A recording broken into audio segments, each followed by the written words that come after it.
पर्व कावड़ यात्रा की आज से शुरुआत हो गई है। सुबह तड़के से ही शिव भक्त लगातार हरिद्वार पहुंच रहे हैं और मां गंगा में आस्था की डुबकी लगाने के बाद यहीं से गंगा जल भरकर अपने गंतव्य की ओर रवाना हो रहे हैं।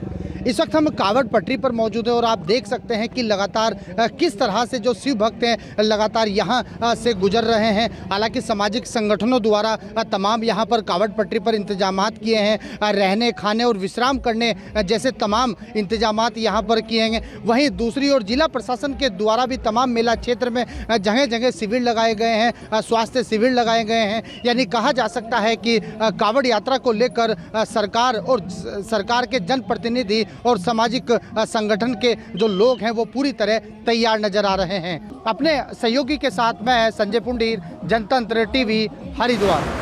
उत्तर प्रदेश में दूसरी बार सरकार बनने के बाद मुख्यमंत्री योगी आदित्यनाथ ने ये फरमान जारी किया था कि उत्तर प्रदेश की जितनी भी जर्जर सड़कें हैं उनको गड्ढा मुक्त किया जाएगा। मानसून का सत्र आ चुका है और हम इस समय मौजूद हैं बाराबंकी के हरक ब्लॉक अंतर्गत हरक रोड पे। आप देख सकते हैं कि जिस तरह से ये तस्वीरें हैं, इन तस्वीरों से आप देख सकते हैं कि ये सड़क जो है बदहाल की ज़िंदगी जी रही है और इस पे चलने वाले लोगों के साथ में कई बार घटनाएं भी हो चुकी हैं, लेकिन इसकी तस्वीर अभी तक नहीं बदली।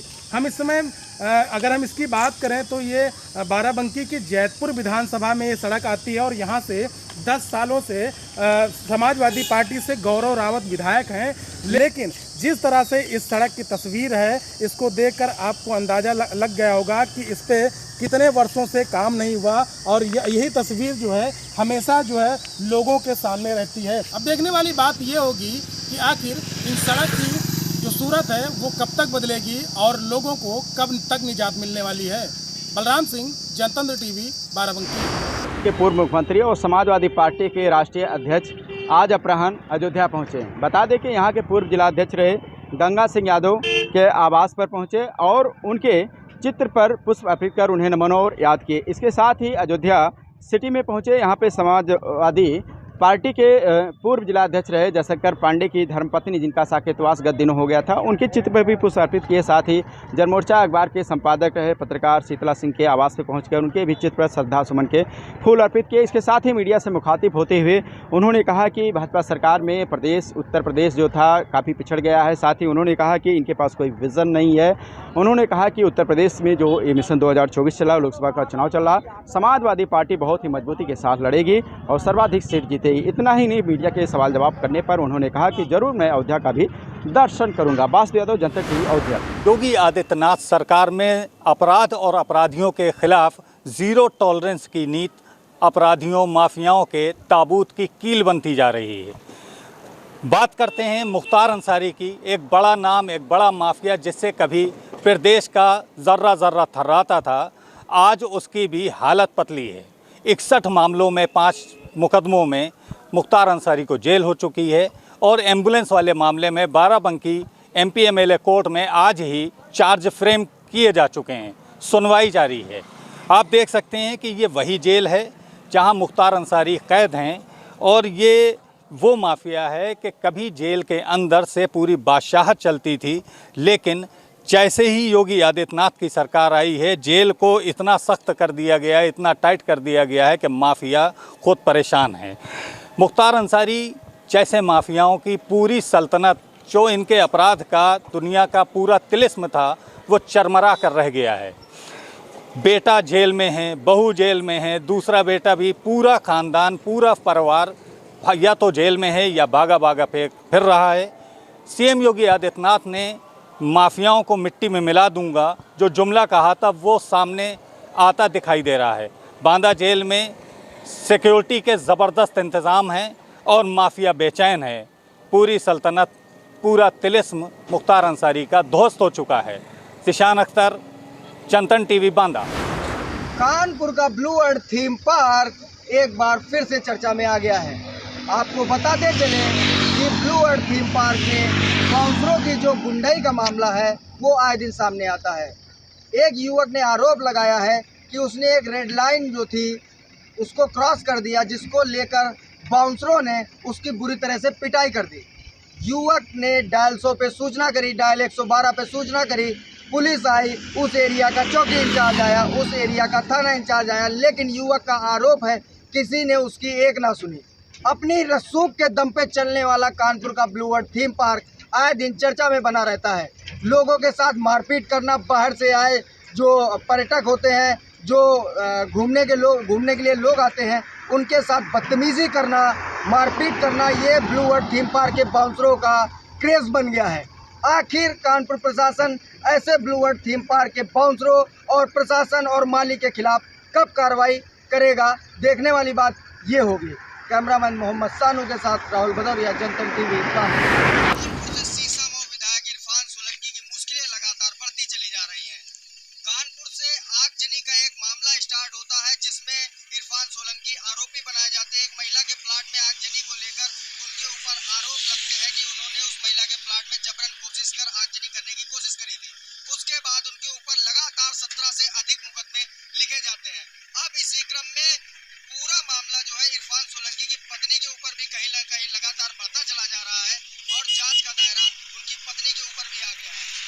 हमराज कंस्ट्रक्शन नाम की एक कंपनी का जो मालिक है वसीम राइडर, जो उसमें पार्टनर था, उसने आज कानपुर के पुलिस कमिश्नर और पुलिस ज्वाइंट कमिश्नर से मदद की गुहार लगाई है। उसने साफ तौर पे अपने को इरफान सोलंकी ब्रदर से जान का खतरा बताया है और उनकी पत्नी के ऊपर धोखाधड़ी के कई आरोप लगाए गए हैं।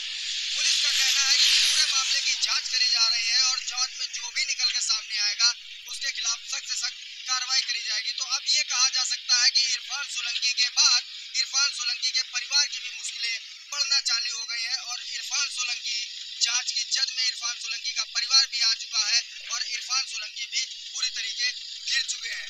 कैमरामैन मोहम्मद सानू के साथ राहुल भदौरिया। कानपुर का करौली सरकार आश्रम एक बार फिर से चर्चा में आ चुका है।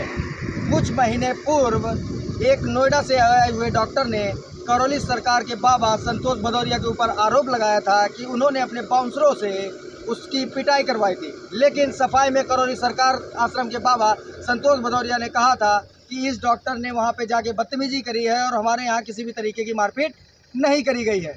वैदिक मंत्रों और अपनी स्मृतियों से दुनिया की बीमारी, गंभीर से गंभीर बीमारी को ठीक करने का दावा करने वाले संतोष भदौरिया एक बार फिर चर्चा में आ चुके हैं। आपको बता दें कि पश्चिम बंगाल से आए हुए एक युवक ने करौली सरकार से कुछ दूरी के आश्रम पे फांसी लगा ली और उसका शव जो है वो फांसी के फंदे से लटका हुआ मिला है। हालांकि परिजनों का आरोप है कि उसके जिसका शव मिला है उसके साथ मारपीट की बात सामने आ रही है। शरीर पे चोटों के निशान भी पाए गए हैं। पूरा मामला पुलिस ने संज्ञान में लेते हुए शव को पोस्टमार्टम के लिए भिजवा दिया है। अब देखने वाली बात यह होगी कि आखिर जो शरीर पे चोट के निशान की बात सामने आ रही है, इस पे पुलिस किस तरीके की कार्रवाई करती है। हालांकि पुलिस की जो एडीसीपी अंकिता शर्मा है, उन्होंने बताया कि जो चोटों के निशान की बात सामने आ रही है, जो आरोप लगाए गए हैं, उनकी गहनता से जांच करी जा रही है और अगर कोई भी दोषी पाया जाता है उसके खिलाफ सख्त से सख्त कार्रवाई करी जाएगी। कैमरामैन मोहम्मद सानू के साथ राहुल भदौरिया, जनतन टीवी, कानपुर।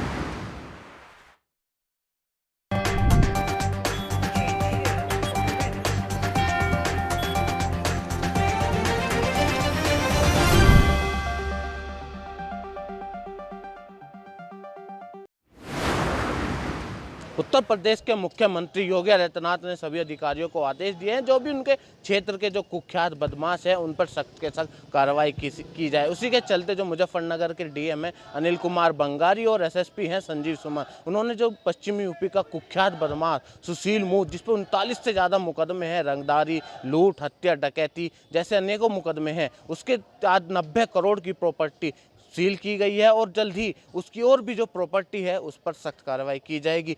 जो लगातार फरार भी रहा है और उस पर उसके जो लड़के हैं उस पर भी सख्त के सख्त कार्रवाई मुजफ्फरनगर पुलिस ने अभी कुछ टाइम पहले ही की थी और इसी की कुछ ही टाइम पहले 11 करोड़ की प्रॉपर्टी मुजफ्फरनगर प्रशासन ने कुर्क की थी। अक्षय ठाकुर, जनतंत्र टीवी, मुजफ्फरनगर। सावन के महीने में और वैसे भी काशी का एक बहुत महत्व होता है क्योंकि यहाँ पर काशी में कहा यही जाता है कि महादेव की विशेष कृपा होती है। और महादेव की नगरी काशी में भी इस समय जो भक्तों की भीड़ की अगर मैं बात कहूं तो वो देखिए 4 नंबर गेट पे मैं खड़ा हूं काशी विश्वनाथ मंदिर के वाराणसी। देखिए यहाँ पर भक्तों की भीड़ लगी हुई है और ये भक्त यहाँ काशी के नहीं देर दूर से भी यहाँ पर पहुँच रहे हैं, देश नहीं विदेश से भी लोग पहुँच रहे हैं यहाँ पर, क्योंकि काशी में एक अलग महत्व देखा जाता है काशी विश्वनाथ मंदिर का। और यही कहा जाता है कि काशी विश्वनाथ मंदिर में इस बार एक विशेष जो कह सकते हैं एक अलग से यहाँ पे व्यवस्था की गई है कि जो लोग आएंगे उनके पैर ना जलें और उनकी जो सुविधा है कहीं ना कहीं रेड कारपेट के साथ में यहाँ पर देखिए नंगे पाँव से लोग जाते हैं और अंदर अपनी जो मन्नतें होती हैं महादेव से मांगते हैं। उसके बाद जो है यहाँ पर कहीं ना कहीं ये मानते हैं कि अगर काशी विश्वनाथ मंदिर में अगर मत्था टेका तो कहीं ना कहीं जाके मुराद पूरी होनी है, और होती भी है। महादेव की सावन के अंदर में विशेष कृपा भी मानी जाती है। मैं वाराणसी से सचिन कुमार पांडे, जनतंत्र टीवी। उत्तर प्रदेश में जहां समाजवादी पार्टी एक बार फिर अपने पुराने नेताओं को याद कर रही है, इसको लेकर अखिलेश यादव अयोध्या पहुंचे और वहां पर जो है पुराने नेताओं से मुलाकात करी, पूर्व विधायकों से मुलाकात करी, वर्तमान विधायकों से मुलाकात करी और उनका दुख दर्द भी जाना। और इसके साथ साथ 2024 की तैयारी कैसे होगी, किस तरीके से 2024 का चुनाव लड़ा जाएगा, उनसे सलाह भी ली। और साथ ही अगर बात कर ली जाए कि जिस तरीके से पूर्वांचल के क्षेत्र को कैसे मजबूत रखना है, कैसे अपनी जीती हुई सीटों को जो है विधानसभा में जो ज़्यादा सीटें जीती थी उनके हिसाब से कैसे लोकसभा में जीत हासिल करनी है, इन सभी बातों पर रणनीति बनाकर जो है अखिलेश यादव लगातार जो है अब चुनावी मैदान की तैयारी में उतर गए हैं। जहां एक और अगर बात की जाए कि उत्तर प्रदेश के अंदर, तो उत्तर प्रदेश के अंदर जिस तरीके से जो है चुनावी माहौल तैयार किया जा रहा है उसमें समाजवादी पार्टी ने अपना एक नया जो है शुरू किया है, जिसमें कि समाजवादी पार्टी के राष्ट्रीय अध्यक्ष, प्रदेश अध्यक्ष, सबको अलग अलग जिम्मेदारी सौंपी गई है। सब अलग अलग जगह जाएंगे। राष्ट्रीय अध्यक्ष जो है उन सभी पूर्वांचल की सीटों पर जाएंगे, बातचीत करेंगे विधायकों से, ताकि 2024 के अंदर जिस तरीके से पूर्वांचल के अंदर 22 के चुनाव के अंदर जीत हासिल हुई है, उसी तरीके से 2024 में पूर्वांचल पूरी तरीके से सधा नजर आए। अब देखना ये होगा कि अखिलेश यादव के इस कदम से क्या पूर्वांचल के वोटर 2024 में अखिलेश यादव के साथ आते हैं या नहीं। कैमरा पर्सन मिथिलेश गुप्ता के साथ रामनुज भट्ट, जनतंत्र टीवी। उत्तर प्रदेश में बयानों की झड़ी अब लगती जा रही है। 2024 का चुनाव जैसे जैसे नजदीक होगा वैसे बयानबाजी तेज होगी। इस बार समाजवादी पार्टी के महासचिव शिवपाल सिंह यादव ने बसपा को जो है निशाने पर लिया है। और ऐसे में अगर बात की जाए कि बसपा के साथ साथ जो है उन्होंने साफ बोला है कि बसपा जो है भारतीय जनता पार्टी की बी टीम है। साथ ही अगर बात की जाए कि विपक्षी दल एक हो चुके हैं, बस कुछ ही लोग ऐसे हैं जो विपक्ष के दलों में शामिल नहीं हैं, सत्ता की बी टीम बनकर काम कर रहे हैं। वहीं राजभर और संजय निषाद की अगर बात की जाए तो बहुत हल्के लोग हैं। ये सब बातें जो है शिवपाल सिंह यादव ने जो है बोली और साथ ही कहा कि बीजेपी से मायावती डरती हैं, शिवपाल सिंह यादव नहीं। और ऐसे में अगर बात की जाए कि सीधे तौर पर जो है बीजेपी की बी टीम के तौर पर जो है बसपा सुप्रीमो को शिवपाल सिंह यादव ने घेरा कहकर, और इसके साथ ही जो है ओम प्रकाश राजभर और साथ ही संजय निषाद की अगर बात कर ली है तो संजय निषाद को भी आड़े हाथ लिया और साफ कहा कि ये दोनों लोग जो हैं हल्के नेता हैं, उत्तर प्रदेश की सियासत के मायने नहीं समझते। कैमरा पर्सन मिथिलेश गुप्ता के साथ रामनुज भट्ट, जनतंत्र टीवी। प्रधानमंत्री ने कुछ दिन पहले मध्य प्रदेश से घोषणा की थी कि जल्द ही भारत सरकार यूसीसी लागू कर सकती है। भारतीय जनता पार्टी के मैनिफेस्टो में ये जरूर कहा गया था कि यूसीसी लागू करना एक संकल्प है और उसको लागू करेगी। भारतीय जनता पार्टी कहीं न कहीं उसकी ओर बढ़ती हुई दिखाई दे रही है। आज उस पर लगभग मोहर लगती हुई दिखाई दे रही है, क्योंकि आज एक खबर ऐसी है जिसको बताना बेहद ज़रूरी है। उत्तराखंड के मुख्यमंत्री धामी आज प्रधानमंत्री से मिले, उससे पहले गृह मंत्री अमित शाह से मिले थे, जिसमें लगभग एक खाका तैयार किया गया है। उत्तराखंड देश का पहला ऐसा राज्य बन सकता है जो यूसीसी लागू करेगा। एक समान नागरिक संहिता, क्योंकि ये कानून कहा जा रहा है सब लोगों के लिए एक समान कानून होगा, पूरे देश के हर एक नागरिक के लिए एक समान कानून होगा, उसको लागू करना बेहद ज़रूरी है। कहीं न कहीं 2024 के चुनाव को लेकर भी भारतीय जनता पार्टी इस खाका तैयार कर चुकी चुकी है और उसके लिए समान नागरिक संहिता लाना देश में बेहद ज़रूरी है। कहीं ना कहीं भारतीय जनता पार्टी का कहना है 2024 लोकसभा चुनाव अगर जीतना है तो इस तरह के कानून लाना बेहद ज़रूरी है। कैमरामैन सेंकी के साथ मैं नरेश तोमर, जनतंत्र टीवी, दिल्ली। 2024 के लोकसभा चुनाव को लेकर भारतीय जनता पार्टी कहीं न कहीं पूरी तरह एक खाका तैयार कर चुकी है। भारतीय जनता पार्टी का मानना है 2000 की जीत बहुत ज़रूरी है, क्योंकि 2014 और 2019 में भारतीय जनता पार्टी को जीत मिल चुकी है और 2024 का चुनाव भी काफ़ी अहम माना जा रहा है। भारतीय जनता पार्टी की लगातार मीटिंगों का दौर जारी है। कुछ दिन पहले संगठन की एक बैठक की गई थी जिसमें सभी संगठन के पदाधिकारियों को बुलाया गया था और साथ ही कल भारतीय जनता पार्टी के जितने भी सरकार में कैबिनेट मंत्री हैं उनको बुलाया गया था। प्रधानमंत्री ने इस बैठक की अध्यक्षता की थी। साथ ही आज कयास ही लगाए जा रहे थे कल की बैठक में कुछ बड़ा चेंज देश में होने वाला है। भारतीय जनता पार्टी कुछ बड़ा चेंज करने वाली है, उस पर कहीं ना कहीं आज मोहर लगती दिखाई दे रही है। लोकसभा चुनाव से पहले बीजेपी ने 4 राज्यों के प्रदेश अध्यक्ष को बदला है। पंजाब में सुनील जाखड़ को लेकर आए हैं, झारखंड में बाबूलाल मरांडी को लेकर आए हैं, आंध्र प्रदेश में डी पांडेश्वरी को लेकर आए हैं, तेलंगाना में जी किशन रेड्डी को लेकर आए हैं और साथ ही साथ ये भी माना जा रहा है 6 राज्यों में अभी और प्रदेश अध्यक्ष को बदला जाएगा। कहा यह जा रहा है जो 6 राज्य हैं उसमें गुजरात, छत्तीसगढ़ भी शामिल है और आंध्र प्रदेश जो आज बदले गए हैं वो भी बेहद अहम ज़रूरी था, क्योंकि साउथ में जो राज्य है उसमें भारतीय जनता पार्टी कहीं न कहीं 2024 में अपनी छाप छोड़ना चाह रही है। और साथ ही कहा यह जा रहा है जो 5 राज्य है जिसमें 2024 के बाद में जो विधानसभा चुनाव होने हैं उसमें भी बड़ी चेंजिंग होने वाली है। आने वाले दिन भारतीय जनता पार्टी में बेहद अहम है, क्योंकि भारतीय जनता पार्टी 2024 के चुनाव की जीत को लेकर कहीं न कहीं पूरा खाका तैयार कर चुकी है और आने वाले दिनों में ये बदलाव आपको देखने को मिलेंगे। कैमरामैन सेंकी के साथ मैं नरेश तोमर, जनतंत्र टीवी, दिल्ली। आने वाली 6 जुलाई को राजस्थान कांग्रेस एक बैठक करने वाली है। यह बैठक दिल्ली में होगी जिसमें खुद राहुल गांधी मौजूद रहेंगे, ऐसा सूत्र बता रहे हैं। कहा यह जा रहा है दिल्ली में प्रस्तावित राजस्थान कांग्रेस की बैठक अब 6 जुलाई को होनी संभव बताई जा रही है। बैठक को लेकर प्रदेश कांग्रेस के सभी बड़े नेता और दिल्ली में मौजूद रहेंगे। इसके अलावा केसी विष्णुगोपाल और सुखविंदर सिंह रंधावा भी मौजूद रहेंगे। वहीं मुख्यमंत्री अशोक गहलोत वर्चुअल रूप से बैठक में जुड़ेंगे। सचिन पायलट भी मीटिंग में मौजूद रह सकते हैं। वही संभावना राहुल गांधी की मीटिंग में मौजूद रहने की भी है। इस दौरान राजस्थान को लेकर कई महत्वपूर्ण मुद्दों पर चर्चा होगी, क्योंकि आला कमान अब चुनाव से पहले सब कुछ साफ साफ करने के मूड में।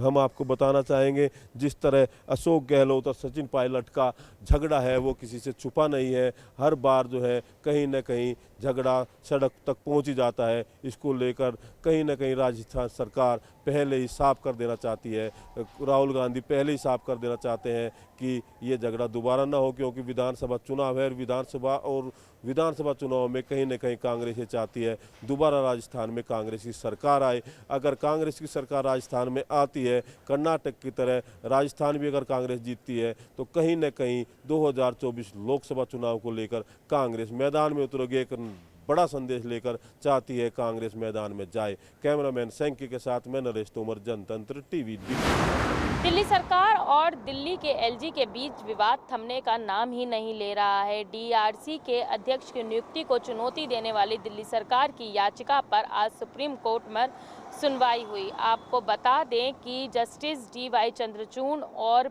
PS नरसिम्हम की बेंच ने 11 जुलाई तक शपथ न लेने का फैसला दिया है। आपको बता दें कि पिछले दिनों जो दिल्ली डीआरसी के चेयरमैन की नियुक्ति को लेकर दिल्ली सरकार की तरफ से जिस नाम को भेजा गया था, दिल्ली के उपराज्यपाल ने उस नाम को दरकिनार करते हुए अपना चेयरमैन नियुक्त करा और साथ ही साथ उनके शपथ ग्रहण का कार्यक्रम सोमवार को होना था, जो कि अब सुप्रीम कोर्ट द्वारा रोक दिया गया है। इस मामले की अगली सुनवाई जो है वो 11 जुलाई को होगी। अब देखने वाली बात यही है कि जो लगातार तकरार दिल्ली सरकार और दिल्ली के उपराज्यपाल विनय कुमार सक्सेना के बीच चलती आ रही है, ये कब थमने का नाम ले रही है। और साथ ही साथ सुप्रीम कोर्ट ने केंद्र सरकार और दिल्ली के उपराज्यपाल विनय कुमार सक्सेना को नोटिस जारी करने के भी आदेश दिए हैं। वीडियो जर्नलिस्ट जय नारायण के साथ भावना, जनतंत्र टीवी, दिल्ली। दिल्ली सरकार और नगर निगम मिलकर लगातार दिल्ली में बड़े 3 लैंडफिल साइट्स को कम करने का प्रयास कर रहा है। उसी कड़ी में आज दिल्ली की मेयर शैली ओबरॉय ने सीएसडी प्लांट का निरीक्षण करा। जी हां, हम आपको बता दें कि लैंडफिल साइट से निकलने वाले मलबे को सीएसडी प्लांट में ले जाया जाता है, जहां पर उसे रिसाइकल कर निकलने वाली बजरी, रोडी और जो चीज़ें निकलती हैं उनके माध्यम से टाइल्स, रोड साइड ब्लॉक्स जो लगते हैं उनको बनाया जाता है, ताकि जो दिल्ली के सौंदर्यीकरण का काम चल रहा है उनमें उसका इस्तेमाल किया जा सके और लैंडफिल साइट से निकलने वाले मलबा भी कम होता जा सके। तो दिल्ली सरकार ने जो वादा करा था तीनों लैंडफिल साइट कम करने का, उस पे ही तो लगातार दिल्ली सरकार प्रयास कर ही रही है और साथ ही साथ वहां से निकलने वाले मलबे को अभी रिसाइकल कर लगातार उनका इस्तेमाल दिल्ली के सौंदर्यीकरण के लिए किया जा रहा है। तो अब देखने वाली बात यही होगी कि लैंडफिल साइट कब तक कम होते हैं, क्योंकि दिल्ली सरकार ने जिस तरीके से दावा किया है उस तरीके से युद्ध स्तर पर दिल्ली सरकार और निगम मिलके दोनों ही काम करते हुए नजर आ रहे हैं। वीडियो जर्नलिस्ट जय नारायण के साथ भावना, जनतंत्र टीवी, दिल्ली। दिल्ली नगर निगम में आप सरकार के आने के बाद कर्मचारियों की जो समस्या है उसका समाधान निकल चुका है। जी हां, जो कर्मचारी पूरा महीना अपनी तनख्वाह के लिए परेशान होते थे, अब उन कर्मचारियों की तनख्वाह 1 जुलाई को ही उनके खाते में पहुंच चुकी है। दिल्ली नगर निगम की मेयर शैली ओबरॉय ने बताया, जिन कर्मचारियों को पूरा महीना तनख्वाह के लिए इंतजार करना पड़ता था, अब उनको इंतजार करने की जरूरत नहीं है, क्योंकि जून की तनख्वाह 1 जुलाई को ही उनके खाते में पहुंच चुकी है और निगम का आगे यही प्रयास रहेगा कि आने वाली हर 1 तारीख को कर्मचारियों की तनख्वाह उनके खाते में पहुंच जाए। उन्होंने साथ ही साथ बीजेपी पर भी निशाना साधते हुए कहा कि 15 साल से बीजेपी निगम में शासन तो कर रही थी, लेकिन बीजेपी ने कभी भी कर्मचारियों के हित के बारे में नहीं सोचा था, इसलिए कर्मचारी परेशान रहते थे। लेकिन दिल्ली सरकार के निगम में आने के बाद सरकार का दावा है कि कर्मचारियों के हित के बारे में सोचेंगे और साथ ही साथ जो 10 गारंटियां दिल्ली के मुख्यमंत्री अरविंद केजरीवाल ने दिल्ली की जनता को दी थी, अब उन पर हर तरीके से काम होना शुरू हो गया है। तो किसी भी कर्मचारी को और साथ ही साथ दिल्ली वालों को किसी भी समस्या से परेशान नहीं होना पड़ेगा। वीडियो जर्नलिस्ट जय नारायण के साथ भावना, जनतंत्र टीवी, दिल्ली।